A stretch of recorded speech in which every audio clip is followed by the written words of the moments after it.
Expedition 44 here with your usual guests, Matt and Ryan, and we have invited somebody new today to our study. I'm very honored here to have Dr. John Walton, who is from Wheaton, and I first met Dr. Walton way back in the mid-90s when I was taking classes at Moody Bible Institute, and I jumped into a minor prophets class and was completely blown away by some of the things that we dove into, particularly in Jonah. And I would say that this is probably one of the things that I look back at and say single-handedly kind of launched me towards eventually what became a THD. And so, Dr. Walton, thank you for joining our program, and also thank you for what you have done in my life in terms of just igniting the fire of theology with me.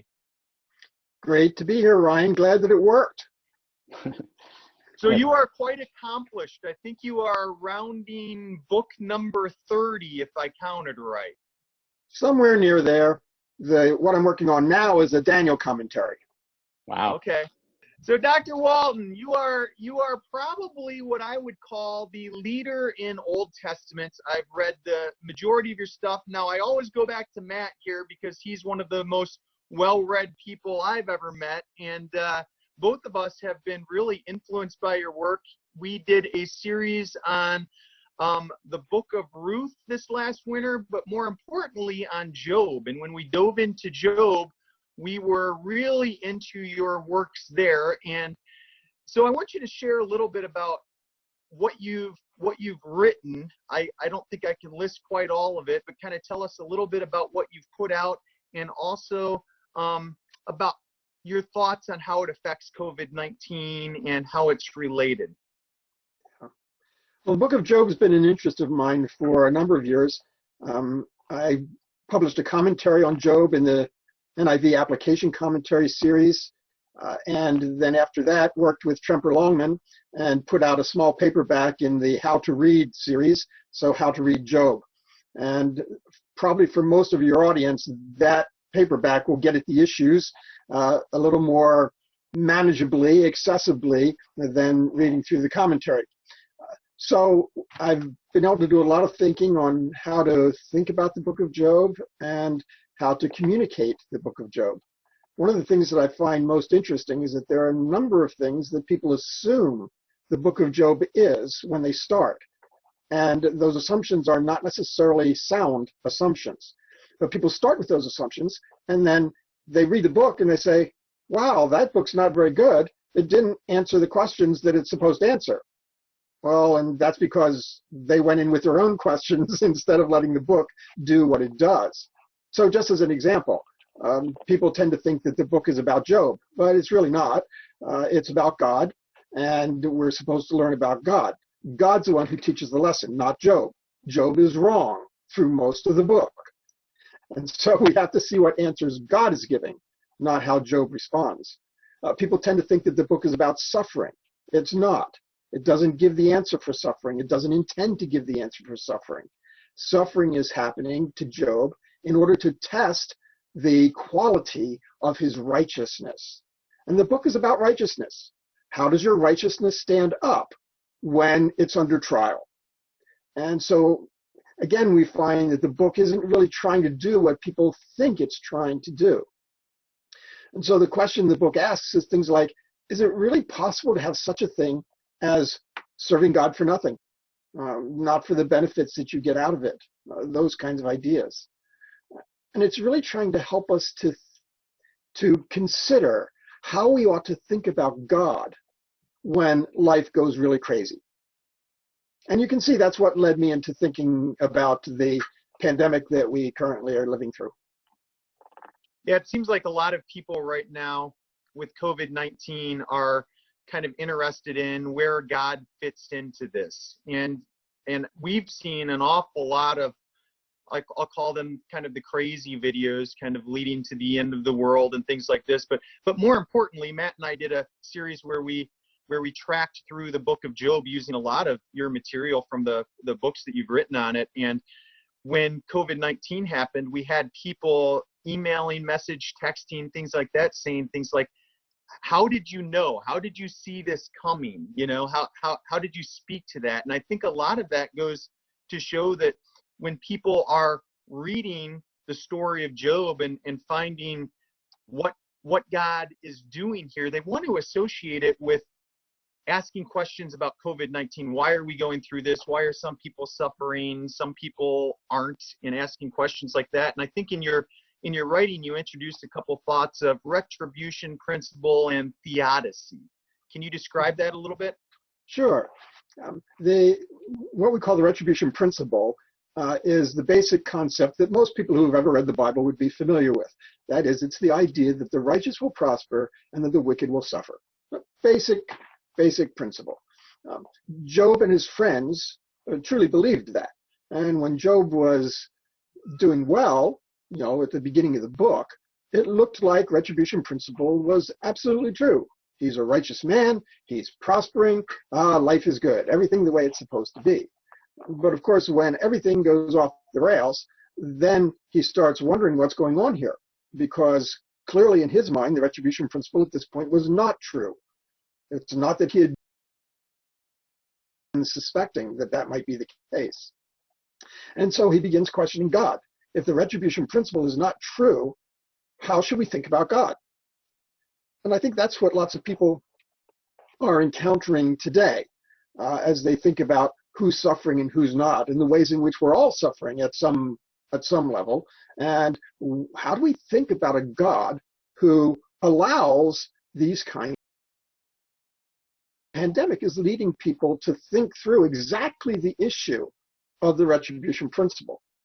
And of course, the book of Job, one of its major intentions is to debunk the Retribution Principle, not as good theology, but the word you mentioned as theodicy. That is, does Retribution Principle give explanation day by day, point by point, about how God is working in the world? And it doesn't. It gives us a good idea of the kind of God that we have. That's why you find Retribution Principle affirmed in Proverbs and Psalms. The kind of God that we have. We have a God who delights in bringing good things into the life of his faithful people. We have a God who takes seriously judging of wickedness. But that does not mean that we can evaluate everything that happens in our lives, either individually or in the world, and hold it up against the Retribution Principle.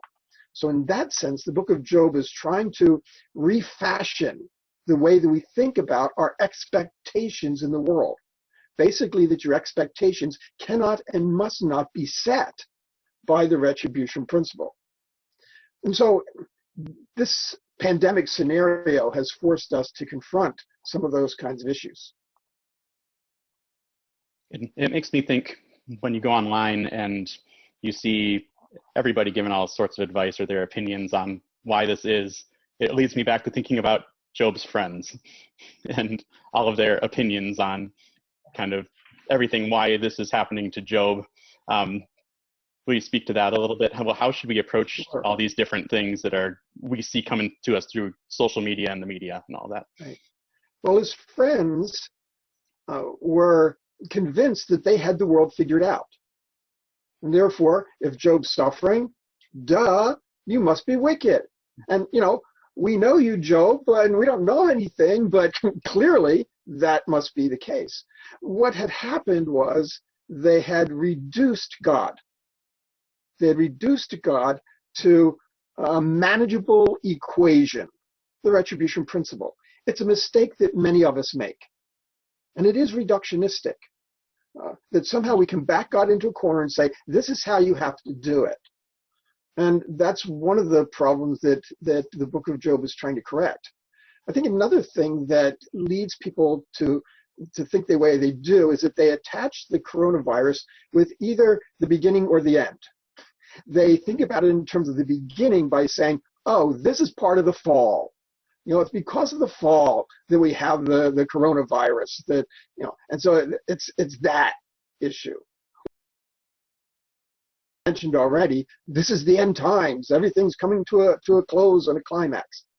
And I think that both of those are jumping to conclusions and perhaps mistaken thinking. So on the front end, I would not consider the virus as part of the fall. The viruses are part of God's ordered creation. That's hard for us to swallow when it's hitting us so hard.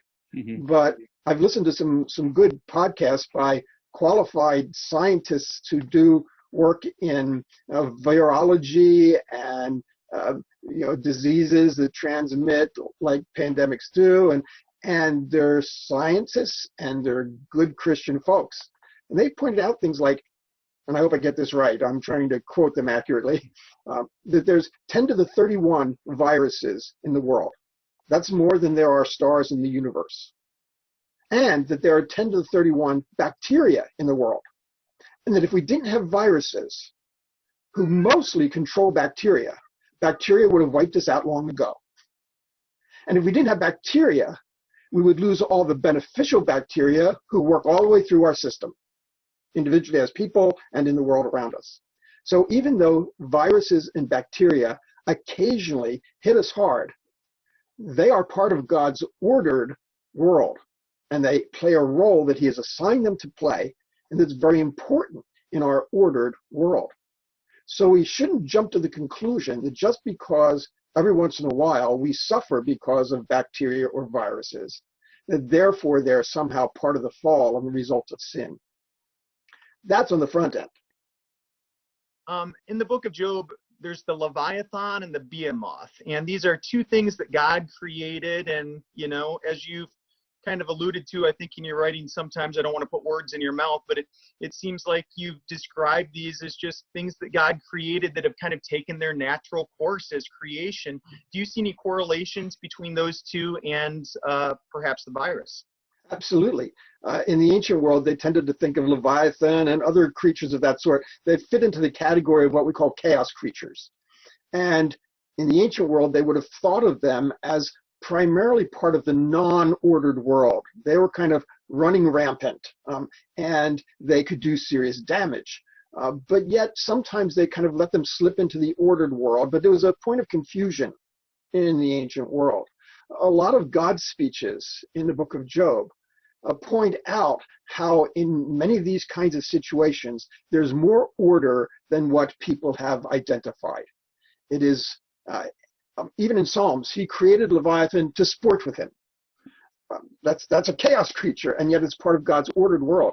In Genesis 1:21, God created, it comes back to that verb create in verse 21, say God created the great sea monsters. Those are chaos creatures, and yet they're brought into the ordered world. And so part of what God communicates through the book of Job is that there is more order than what you know, and more order than what you recognize. And that's an important part of the message. Viruses and bacteria, we kind of see that way on a micro scale. Chaos creatures are on the macro scale. This is the micro scale.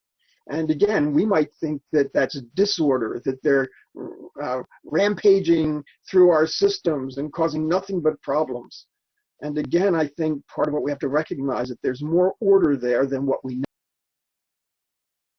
Good creation. Remember, good in Genesis doesn't mean perfect. It means that he has ordered it to work. And it's a system that God set up that is not perfectly ordered. It's optimally ordered. And he expects people to work alongside him to continue to bring order. That's what the image of God is about. Subdue and rule. We continue to bring order. And in one sense, all of the work that our scientists do to try to work out how to deal with this, with the vaccine, with the virus, with testing, with tracing, all of these things have to do with us trying to do our bit at recognizing order and bringing order. But it's God's order that we're trying to focus on. So yes, I think that in one sense, viruses and bacteria can be seen in parallel terms to chaos creatures in the ancient world. They don't have a will. They don't have morality connected to them. And they are not the result of the fall. That's great. Yeah, so I really, one of the most, I think, mind-blowing things for me when I was reading through your material when we were studying Job was kind of about a lot of times we associate Behemoth and Leviathan with zoology rather than in its ancient context, and how in Job it's being used as a literary device about trusting God. And right. A good testimony for this is our kids go to a Christian school, and in my son's reading the other day, since we're at home, he's in his reading, he had a section on dinosaurs, and I absolutely love our school, but they had Behemoth and Leviathan in there as dinosaurs. So I was able to teach my son about, all right, here's what it's actually saying in Job. It's an image about trusting God. And how should we apply that image, I guess, to today in the coronavirus? Well, when you get to the end of the book of Job, you're expecting some kind of answers. And again, most people are expecting an answer about why is there suffering in the world, but the book is not intended to do that. The answers that we get in the book of Job do not come, as I said, from the character Job. The answers come in God's speeches. He has two speeches, and there are two speeches that are necessary. Because the first speech, Job just says, okay, I'm an idiot, I don't know anything. And after the second speech, he says, I was wrong, and he submits himself before God, bows down, recognizing. So it's speech two that's really the most important part of the book, and that's the chaos creatures bit. And again, we miss it because we get to that and we say, what in the world's going on? Mm-hmm. And we talk about that at some length in the book that we did. Basically, to put it in a nutshell, the lesson with Behemoth is Behemoth stands stable and secure in raging waters. So I made Behemoth, Job, and I made you, and you should stand firm and secure and stable in raging waters. Mm-hmm. That's advice of how to approach the storms and raging things that surround us. When life goes bad, stand secure. Why? Why? Because you're supposed to trust God's wisdom. With Leviathan, the point he makes, it's interesting, if you read it carefully, he doesn't talk about how he has defeated Leviathan to that in other passages, Psalm 74, for instance. But that's not the point here. And it's never mentioned that he defeated Leviathan. What he talks about is how humans are incapable of domesticating Leviathan. You can't tame him. You can't control him. And the point is, if you can't domesticate Leviathan and do your bidding, why should you think that you can domesticate me and have me do your bidding? Because I made Leviathan and I'm greater than Leviathan. And that idea that so often when things go wrong around us, we want control. And somehow when we are able to feel like we've encapsulated God in this little box, like the Retribution Principle, this is how God has to work. And when we feel like we've got that control, that's really thinking we have control of God, and that therefore he has to march according to our tune. But the lesson of Leviathan is, oh no, no, as I've mentioned, the comparison to Narnia, he's not a tame lion. This is not how you think about God, that you can kind of reduce him to a system or an equation. And so your responsibility, trust God, stand firm. Your responsibility in reflecting on God, trust his wisdom. Don't try to pull him into a controlled situation of your own making. That's great. Yeah, I really appreciated that insight. And my first grade son, and he just loved it because we read through those little bit of Job, and he just understood it. He's like, yeah, he's like, trust God and don't put God in a box. Yep.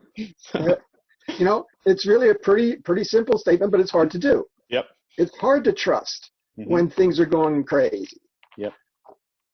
I think that in Corona-19, you see a lot of people asking, if God is actually bringing this virus on the people of the world as some kind of judgment over sin or something like that. And you kind of talked a few minutes ago about how God, didn't create things perfectly, that he wanted to join with us, man, to help him organize those things that way. And so when people kind of say things like, they maybe misquote Romans 8:28 saying all things work together that, for the good of all that. What do you say to things like that? Where do you take that in relation to where this virus is right now? Again, the whole point is we're supposed to be trusting God's wisdom. And that's because we can't figure out his wisdom. We have to trust it. God certainly can use circumstances to bring judgment. But we cannot assume, we can't back around and say, well, whenever there's negative things, that's God's judgment. And I think that's a mistake people make. It's a mistake Job's friends made. They assumed that since Job was suffering, he must have done something wrong, and this was God's punishment. And we do it too, with this tsunami or that earthquake or this tornado or that virus, that there's things going wrong, and therefore we must have sinned and God is punishing. That's a misapplication of the retribution principle. We cannot sort things out that way. So we always have to be willing to self-evaluate and say, wow, this very negative experience brings my attention to, am I living the way I ought to?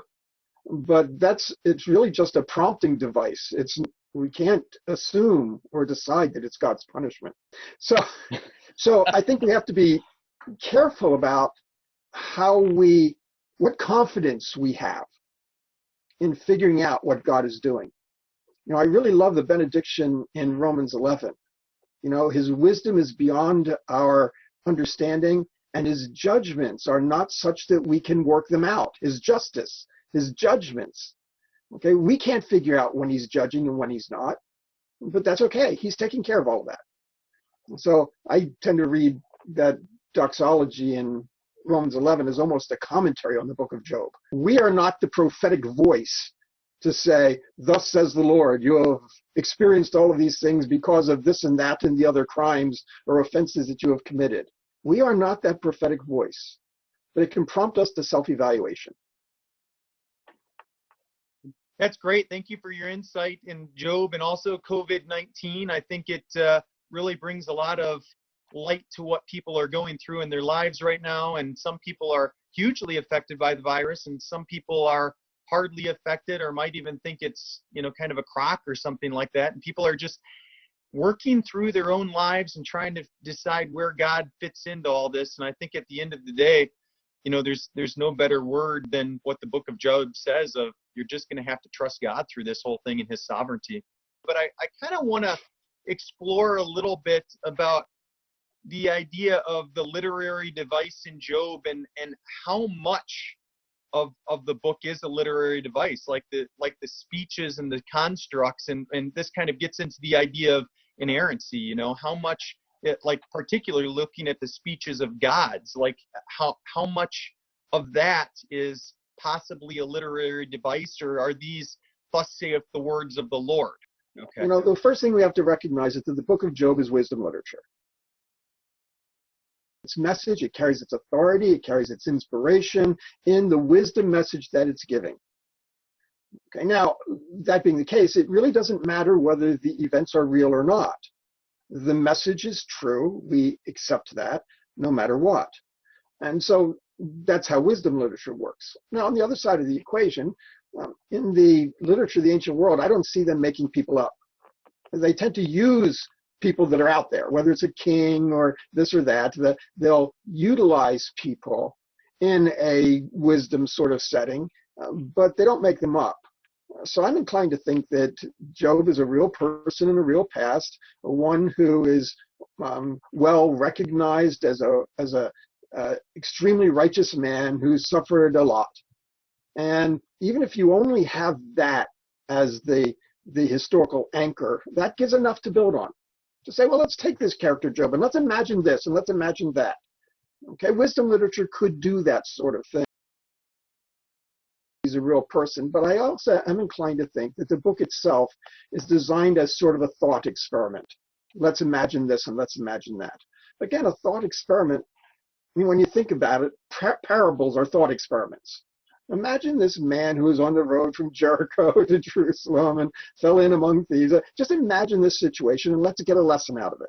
So to some extent, parables are one form of thought experiment.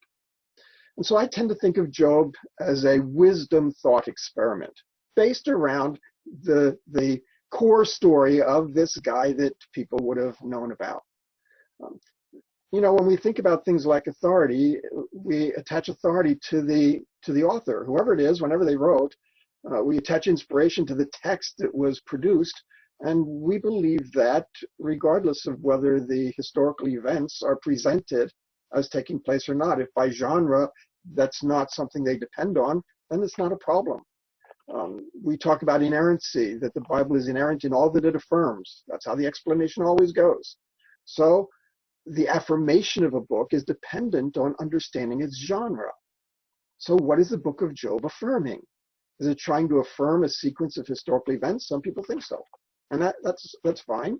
But other people are quite comfortable that the affirmation is in the wisdom teaching, and that it's perfectly legitimate to build that from a thought experiment. When you think about things like the speeches of the friends, we don't have stenographers in the ancient world that are sitting down there taking down every word that takes place. They create dialogue in order to get a point across. And I know a lot of very conservative Bible interpreters, and I don't know of any of them that say that these had to be the exact words that Job's friends said. They're very comfortable with that being kind of a literary construct.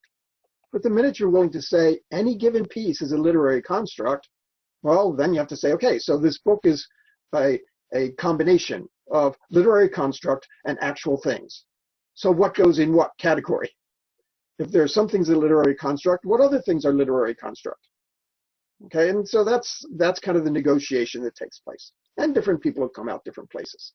I always encourage people to be willing to think new thoughts. But when it gets down to saying, if I go this way, to me that will compromise biblical authority, then don't go that way. Go where you feel you need to go to maintain biblical authority. But that's going to be different spots for different people. First of all, I see a lot of what the book of Job has to offer us has to deal with categories that I label rest, peace, and coherence.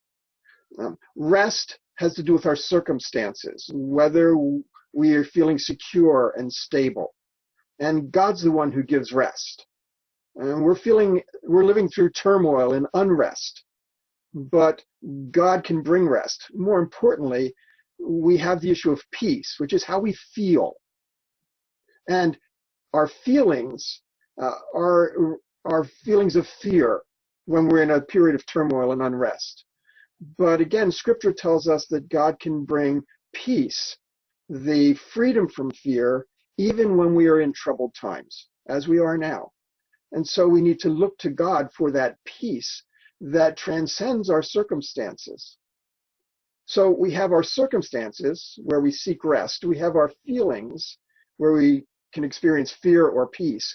We also have our thinking. Coherence is our attempts to make sense of it all so that we not be confused. And in that sense, again, lots of times we don't have explanations. But if our reference point is God and his kingdom, again, our sense of coherence can transcend our actual circumstances. And so we can rise above the confusion.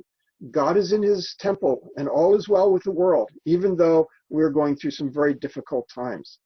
So I think that as we think about those issues of rest, peace, and coherence, and how we need to focus our thoughts through circumstances, feelings, and thinking, that can help us sort through it. And one more quick thing, I think we ought to not neglect John 9, the man born blind, where the disciples say, why is this man born blind? They want an answer to why. Why? And instead, Jesus says, no, we're not going to talk about that. We're going to talk about what for, so that God might be glorified. He turns our attention away from why and the past and focuses it on what for and the future. And so as we suffer through this circumstance, we sit here, we should not be saying, why is God doing this? We should be saying, how can we glorify God as his people during these troubled times? Great. Thank you so much for coming on, Dr. Walton. Sure.